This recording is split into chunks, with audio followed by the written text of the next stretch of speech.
नमस्कार दोस्तों, स्वागत है आपका मेरे चैनल गोविंद गोपाल में। फिर से एक बार दोस्तों इस वीडियो में हम बात करेंगे 8वें वेतन आयोग को लेके, उसकी होने वाली बैठकों को लेके। लेकिन रुकिए, ये बात अब सिर्फ और सिर्फ राज्य कर्मचारी या सरकारी कर्मचारियों की नहीं, बल्कि बात करेंगे आज हम इसमें संविदा कर्मियों और आउटसोर्स कर्मियों को लेके भी हम बात करेंगे कि क्या 8वें वेतन आयोग का असर शिक्षा मित्र और अनुदेशकों के मानदेय पर भी पड़ेगा। क्या कोई इनकी बात करेगा? क्या इनके मानदेय बढ़ाने के लिए बैठक में चर्चा होगी? इसको लेके आज हम इस वीडियो में बात करने जा रहे हैं। साथ ही आपको पिछली वीडियो के बारे में बता दें कि पिछली वीडियो पर आपका बहुत सारा प्यार मिला।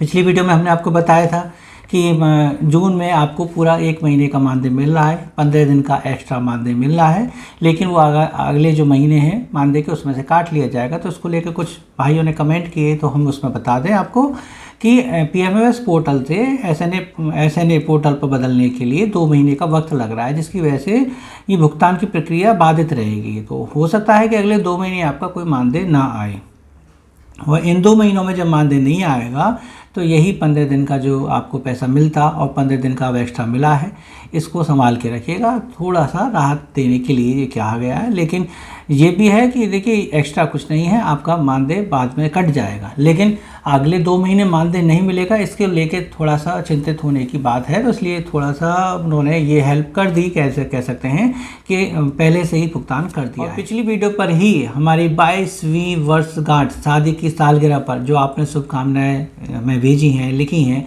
उसके लिए भी आपको बहुत बहुत तहे दिल से धन्यवाद। चलिए बात करें 8वें वेतन आयोग की बैठक को लेके। तो देखिए आपको जैसे पता होगा कि 8वें वेतन आयोग को लेके केंद्र की जो टीम होती है वो अलग अलग राज्यों में जाती है, वहाँ की सरकार से बात करती है, आपके यहाँ कितना खर्च होता है, कितनी कर्मचारी को सैलरी दे रहे हैं, पेंशन दे रहे हैं, इस सारे में डिटेल लेते हैं। वहाँ के कर्मचारी संगठनों से बात करते हैं, आपकी क्या मांग है, क्या सुझाव है, हमें दीजिए, ताकि हम उसको देख सकें कि अप्लाइड करेंगे तो सरकार पर, राज्य सरकार पर, केंद्र सरकार पर कितना बोझ पड़ेगा। बात आती है अब यूपी में, तो यूपी में 22 तारीख से 24 तारीख तक बैठकें होनी हैं और केंद्र की टीम आ चुकी है और राज्य अब जो है इस पर अपना प्रस्ताव रखेगा। राज्य तो अपनी तैयारी करके बैठा ही है, यानी कि कुल मिला के ये है कि राज्य के जो उच्च अधिकारी हैं, प्रमुख सचिव हैं, मुख्य सचिव हैं, इन्होंने अपने पहले ही नोडल बना रखे हैं अलग अलग डिपार्टमेंट के, वित्त विभाग के, पेंशनर्स के और भत्तों के, इनके अपने अपने नोडल बना रखे हैं जो सारी रिपोर्ट इस टीम को देंगे। दूसरी बात आती है कि ये तो सरकार से बात कर रही है, कर्मचारियों से क्यों नहीं बात कर रही। तो वही बात है कि आज की प्रिंट मीडिया आपने देखा होगा कि शिक्षक जो कर्मचारी हैं और एक बिजली विभाग के कर्मचारी हैं, इनमें रोष प्राप्त है, यानी कह सकते हैं कि गुस्सा है, नाराज़ हैं, क्योंकि इनको बैठक में नहीं बुलाया गया है। भाई इनसे बात करेंगे तब ये भी तो अपनी समस्याएं रख सकेंगे। जब शिक्षक कर्मचारियों को नहीं बुलाएंगे तो शिक्षक अपनी बात कैसे वहाँ रखेंगे कि कौन सा ग्रेड, कैसा ग्रेड, कौन से भत्ते हैं, एचआरए है, ये है, कितना होना चाहिए, सारी बात है। देखिए ये तो खैर अनुभवी और वरिष्ठ जो शिक्षक होते हैं, संगठन के पदाधिकारी होते हैं, वो जाके वहाँ बातें रखते हैं, लेकिन उनको नहीं बुलाया गया तो नाराज़गी जाहिर की गई है।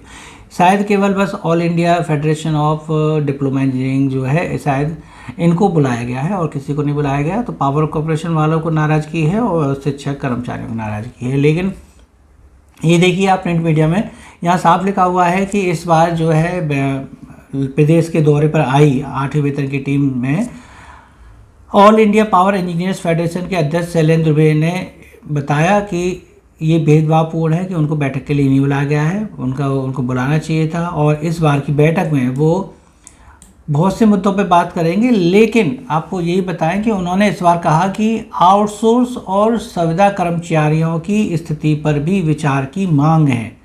उन्होंने कहा है कि हम आउटसोर्स कर्मचारी और संविदा कर्मचारियों की स्थिति पर भी बात करेंगे कि आज की इतनी महंगाई में वो अपना गुजारा कैसे कर रहे हैं इतने कम मानदेय पर। जब शिक्षक कह लीजिए या कर्मचारी कह लीजिए, हम कर्मचारी की बात करें तो कर्मचारी कह लीजिए कि राज्य कर्मचारी अपनी समस्या वहाँ रखेगा कि इतना कम मानदेय है, महंगाई इतनी है, इतना बढ़ना चाहिए, डीए मर्ज होना चाहिए, तो उसमें वही समाज में, वही देश में, वही राज्य में संविदा कर्मी जो है वो भी तो काम कर रहे हैं, वो जीवन यापन कैसा करेंगे, उनकी आर्थिक स्थिति कैसे होगी, इसको लेके वो चर्चा करने की बात कर रहे हैं कि संविदा कर्मियों को मानदेय बढ़ाकर देना चाहिए इस 8वें वेतन आयोग लगने के बाद। जहाँ तक थोड़ा थोड़ा हमें याद है 2006 में जब चयन ये जो छठा वेतन आयोग लगा था, 7वां लगा 2016 में। अब 8वें में थोड़ा टाइम लग गया लेकिन लगने आ रहा है। तो इन दोनों जो आयोग हैं इसमें संविदा कर्मियों का मानदेय नहीं बढ़ा। 2006 में शिक्षा मित्रों को 2250 रुपये मिलते थे, फिर 3000, फिर 3500 का सफ़र तय किया। तो लेकिन उस समय 2006 में ही शिक्षकों की सैलरी लगभग 2 से 2.5 गुनी हो गई थी। 7वें वेतन आयोग में भी 14% वृद्धि हुई, 2.57 का फैक्टर दिया गया। काफ़ी मतलब थोड़ा बहुत पैसा जो बढ़ा शिक्षकों का या राज्य कर्मचारियों का, केंद्रीय कर्मचारियों का बढ़ा, संविदा कर्मियों का उसमें कोई ध्यान नहीं दिया गया। शिक्षा मित्र फिर और अनुदेशक उसी मानदेय पर पढ़ाते रहे।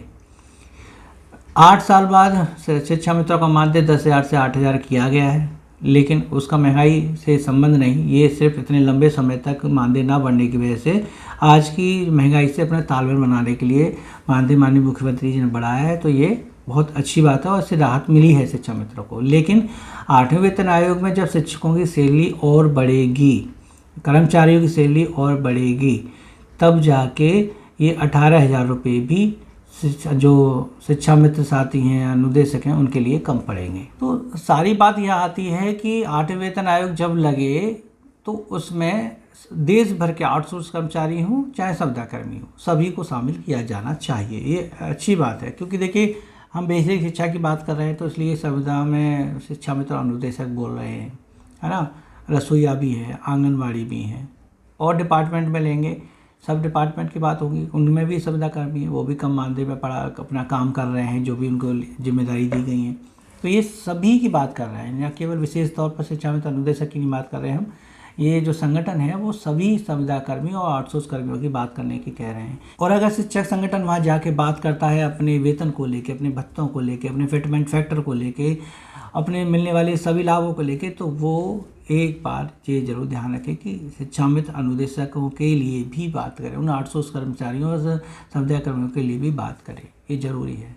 और आपको लगता है कि ऐसा नहीं होगा तो हम ये भी कहना चाहेंगे आपसे कि शिक्षा मित्र संगठन जो है हर बार लगातार प्रयास करता है, सरकार के सामने अपनी मांगें रखता है, कभी मानदेय बढ़ोतरी की, कभी स्थानांतरण की, कभी कुछ की। तो ऐसी मांग अभी तक नहीं रखी शायद किसी शिक्षा मित्र संगठन ने कि 8वें वेतन आयोग जब बैठेगा, जब बातें होंगी, या इसको लेके जब परिणाम सामने आएगा तो उसमें शिक्षा मित्रों को भी शामिल कर लिया जाए, उसमें संविदा कर्मियों को भी शामिल कर लिया जाए। तो शिक्षा मित्र चाहें तो अपने मांग पत्र में ये मांग रख सकते हैं माननीय मुख्यमंत्री जी के सामने कि जब 8वें वेतन आयोग लागू हो तो शिक्षक और शिक्षा मित्र के बीच में जो वेतन और मानदेय का बड़ा सा अंतर है उसको कम करने का प्रयास करें। कितना दें कितना नहीं दें इसको लेके बात नहीं कर रहे, लेकिन ये है कि डिफरेंस ज़्यादा ना हो और एक ही कार्य को करने वाले दो व्यक्तियों के बीच में कोई भी मानसिक भेदभाव जो हो वो ना हो। इसलिए उसको संभाले रखने के लिए ज़रूरी है कि दोनों की सैलरी और वेतन के बीच में ज़्यादा अंतर ना हो। तो 8वें वेतन आयोग में भी शिक्षा मित्र अनुदेशकों का मानदेय बढ़ना चाहिए और इसकी मांग संगठन को रखनी चाहिए माननीय मुख्यमंत्री जी के समझ। आपका क्या कहना है? आप अपने विचार नीचे कमेंट करके बताइए कि जब भी इस देश में, इस राज्य में वेतन आयोग बैठे तब आउटसोर्स कर्मचारियों और संविदा कर्मियों को भी इसमें शामिल करते हुए इनके मानदेय बढ़ोतरी की भी सीमा तय करनी चाहिए कि इनका भी मानदेय इतने से इतना होगा। न्यूनतम मानदेय निर्धारित होना चाहिए, सीधी सी बात। जब कहते हैं कि न्यूनतम बेसिक सैलरी होती है तो न्यूनतम मानदेय भी राज्य में कर्मचारियों का निर्धारित होना चाहिए, उसको लेके बात कर रहे हैं। खैर जो भी हो, जैसे भी आपके विचार हो नीचे कमेंट करके बताइए। वीडियो अच्छी लगे तो इसे लाइक और शेयर करना मत भूलिएगा और चैनल पर नए हो तो चैनल को सब्सक्राइब कर लीजिएगा ताकि ऐसी अपडेट हम आपको देते रहें। फिर मिलेंगे आपसे ऐसी वीडियो में, तब तक के लिए नमस्कार, जय हिंद।